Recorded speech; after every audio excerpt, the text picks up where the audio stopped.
Bonjour à tous, c'est Emmanuel, j'espère que vous allez bien et nous retrouvons aujourd'hui autour du jour 5 du calendrier de l'Avent. Alors aujourd'hui, nous allons parler de la nuit. Ça va répondre également à une question qu'on m'a posée qui est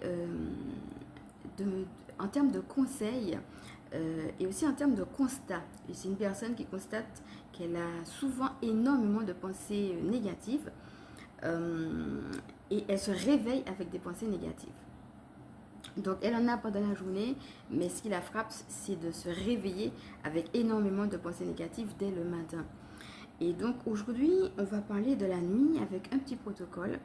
Donc que vous allez de toute façon pouvoir retrouver évidemment, comme d'habitude, en transcription écrite. Alors là aussi, pour ceux et celles qui veulent aller directement au protocole, sachez que vous avez un timing code. Donc c'est parti, on va d'abord parler de la nuit pour après arriver à ce qui se passe le matin.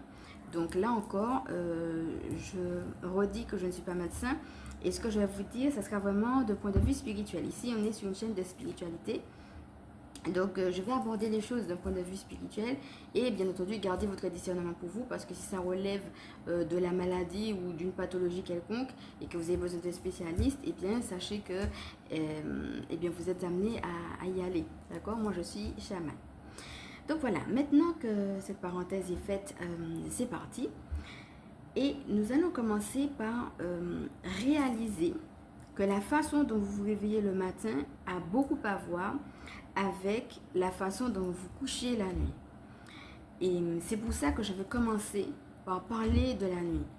Alors sachez également qu'il y a des cas spécifiques et on va faire aussi à la fin, donc au début je vais parler de quelque chose de très général.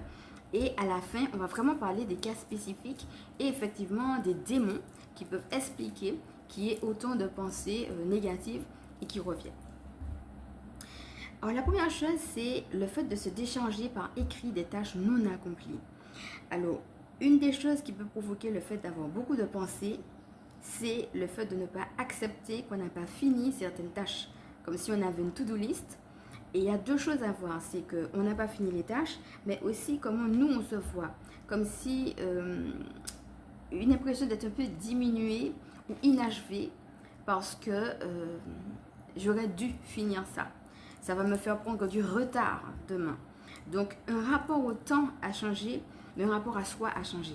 C'est pas le fait que tu termines les tâches que tu avais prévues qui fait ta valeur. Comment tu vis ta journée? Est-ce que tu les vis en fonction des tâches que tu as fini d'accomplir ou est-ce que tu les vis tout simplement en fonction de ce que tu as pu vivre pendant la journée et de la beauté de ce que tu as pu apprendre?